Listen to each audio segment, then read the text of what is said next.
उत्तर प्रदेश शिक्षा सेवा चयन आयोग के द्वारा बीएड 107 पदों की जो भर्ती जारी की गई है उसका फॉर्म आई होप आपने भर दिया होगा और अब आप ये चाहते हैं कि मैं इस एग्ज़ाम को ज़रूर पास करूं। तो इस एग्ज़ाम को पास करने के लिए आपको क्या करना चाहिए गाइज?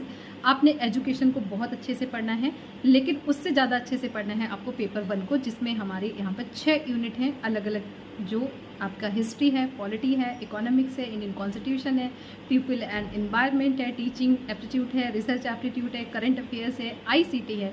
तो ये जो सारी यूनिट्स हैं इनको हमें बहुत अच्छे से पढ़ना होगा, क्योंकि जो भी बच्चे यहाँ पर आपको कंपटीशन देंगे, अगर आपको लगता है कि मेरा एजुकेशन बहुत अच्छा है तो वहाँ पे 20 से 30% बच्चे ऐसे हैं जिन सबका एजुकेशन बहुत अच्छा है। तो यानी कि मेन जो कंपटीशन होता है वो जीएस का जो मार्क्स होते हैं उससे हमारी जो मेरिट होती है वो डिसाइड होती है। तो इसको बिल्कुल भी इग्नोर नहीं करें। मार्केट में जाएँ, खुद से सर्च करें, जैसे घटना चक्र हो गया, आपकी बहुत अच्छी अच्छी मैगजीन है, अरिहंत की मैगजीन्स आ रही हैं, जो भी आपको लगता है कि ये बहुत बेस्ट है आप उन सारी मैगजीन्स को ले लीजिए। कम से कम 2 से 3 अलग अलग तरह की मैगजीन को लीजिए, उनको पढ़िए, खुद का नोट्स बनाइए। यूट्यूब पे भी वीडियोस देख सकते हैं, इंटरनेट से जाके नोट्स बना सकते हैं। अगर आप पुराने अखबार का अध्ययन करते आ रहे हैं तो बहुत अच्छा है, नहीं करते आ रहे हैं तो आप ऐसे बहुत सारे एडिटोरियल्स हैं, बहुत सारे लोग हैं चैनल पे जो पेपर को ही एक्सप्लेन करते हैं। तो इस तरीके से आप अपना पेपर 1 जो है, जिसको हम यहाँ पे जनरल स्टडी का पेपर कहेंगे, उसको बहुत अच्छा कर लीजिएगा। इसके लिए लुसेंट वगैरह की आप बुक प्रेफर कर सकते हैं और यहाँ पे करंट अफेयर्स की तो बहुत सारी मार्केट में किताबें आएँ। कोशिश करिएगा कि कोई भी जो पढ़िए 2024 से 2025 की पूरी किताब को ज़रूर पढ़िएगा, जो भी मैगजीन है, यानी कि हमें पूरा 24 तैयार करना ही करना होगा।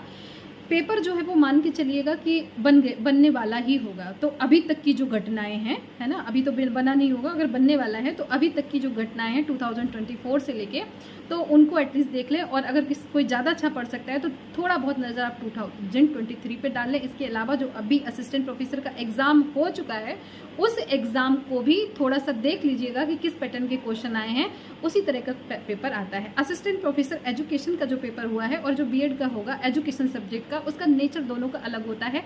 यहाँ पर बहुत ज़्यादा फैक्चुअल क्वेश्चंस आते हैं, तो फैक्चुअल क्वेश्चन ज़रूर पढ़ें।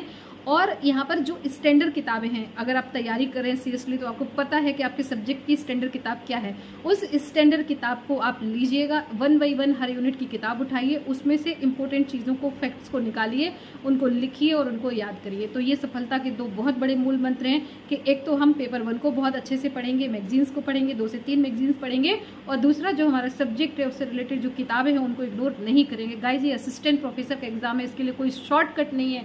इसके लिए आपको पढ़ना ही पड़ेगा, किताबों को ढूंढना ही पड़ेगा, किताबों को देखना पड़ेगा, उनमें जाना पड़ेगा, उनको रटना पड़ेगा, याद करना पड़ेगा, और कंसेप्ट को भी समझना है और फैक्ट को भी याद करना होगा।